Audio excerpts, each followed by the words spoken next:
If you are dealing with chronic neck or back pain, you would probably say that you'd do anything to make that pain go away. Our next guest would love for you to let him help you do that. Dr. Doug Stidham has Disc Centers of America, Chattanooga, and he joins us this morning. Good to see you. Good morning. It's true. I mean, when you've got that chronic kind of pain, you think if I can just make it through this day, I'll be doing good. It is a day-by-day thing, and it's you're very right. Well, okay, first of all, before we get into the particulars of what you do at Disc Centers of America, there is a difference in acute pain, which is a problem, but chronic pain becomes about more than just the pain, right, Doug? Because it affects the cortisol in your brain and everything about your mood, all of it. That's one of the things my team loves the most about patients will come in and they can be, I hate to use the word crabby, but they're just not themselves. They're a little irritable, their fuse is kind of short, and it's fun to watch them heal over time. They start to smile more, laugh more, start engaging with my team, and they just love to watch people transform into their normal self. So at Disc Centers of America, I mentioned neck and back pain. Yeah. They're connected, quite literally. They are. There's two regions of the spine that are more freely movable. The thoracic spine is like a cage. It's harder to decompress, and we don't really have the technology for that. But because it's protected and it works as a group, there's less injuries there. So it's mostly neck and lower back that we see disc problems. And we have our technology, the DRX 9000, focuses on any disc in the cervical spine and the lower back. Let's talk about that technology. You've invested in that. You believe in it. So what is the DRX 9000? DRX, like a Harry Potter saying. Yeah, what is it? So basically it's an innovative table. There's a lot of decompression tables on the market. The two leading ones have a fixed tower. So if you see our technology in our office, there's a tower that's really high. It's over 6 foot tall. I've seen it. Because it allows you to augment the angle of the pull. So we have to lay the patient down in a supine or face-up position, and we prop their knees up. We get them in a position where the body is relaxed.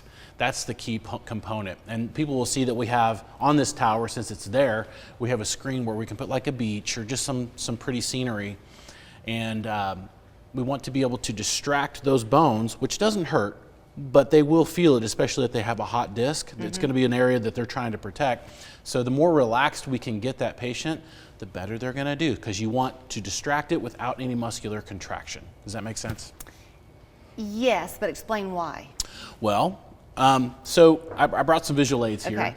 And this is the anatomy of the disc. And in order to fully understand how our technology works, it's good to understand how your body works. And so these discs that sit in between, this is what a bulge looks like. The red? The red. And so these cartilage rings, kind of like tree rings, they look in a manner like they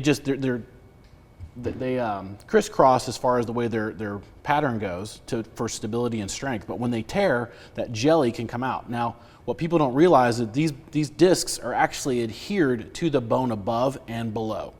So it's like it creates suction. Okay. So like when you pull back when you pull back a syringe, it creates a vacuum, right? Right. So that vacuum is that principle of negative pressure is how decompression works. When we pull these bones apart, it's just like pulling that syringe back. Okay. So it pulls that jelly back to the center.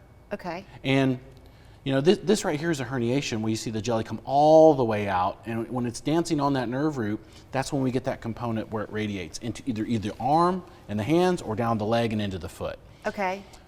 But this is the problem right here. The problem is getting this part back to the center completely so that these cartilage fibers can reattach and heal.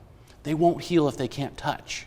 So we use that vacuum. Over time, we're just pulling drops of water, pulling that jelly back into the donut, and then when these can reattach and connect, now we're in business. So you've made a few points that I'm interested in. One is over time, which means each case is going to be its own, right? There's no way to say how long each individual patient's going to need to come to you. We have clues. When I do a history and exam, I ask them questions. How severe was the trauma? How long have you been dealing with it? Is it acute or is it chronic?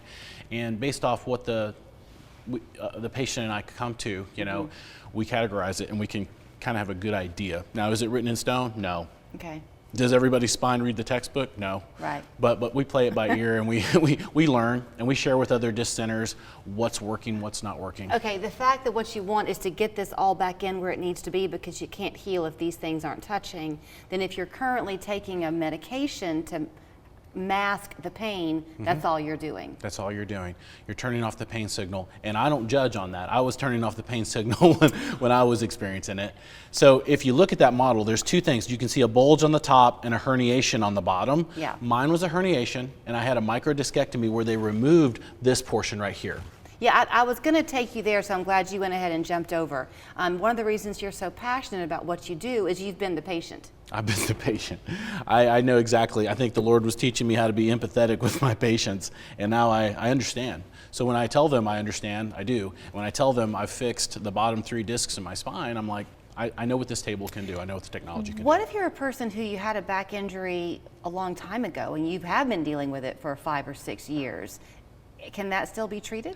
Absolutely, and not everybody connects those dots. That's why I do a thorough history, because I tell them, I'm like, hey, have you been in a car accident? And they're like, no. I'm like, never? We're talking to someone who's like 65. I'm like, you've never been rear-ended or rear-ended somebody? Well, yeah. But I walked away, there's no problem. So I'm like, okay, let's talk about that. And they'll go down memory lane and they'll be like, yeah, oh, you know what? When I was 16, I did get in a car accident and the car rolled down a hill. I'm like, Right. whoa, what? Right. The brain blocks those things out. Okay, if people want to come to you, by the way, you brought 2 visuals. What's this one? This was just more of a visual, like it just shows you when you have set up the bulge, all it takes is for you to sneeze wrong or lift something and turn wrong incorrectly, and then boom, that's what it looks like. Oh. So when it comes out, so they'll call this on an MRI, they'll call that a stenosis, neuroforaminal stenosis. It just means it's that hole is getting smaller. So that's why you'll hear people say, all I did was bend down to put something in the freezer and my back went out. Went to pick up my little baby girl. That's what it is. Yeah.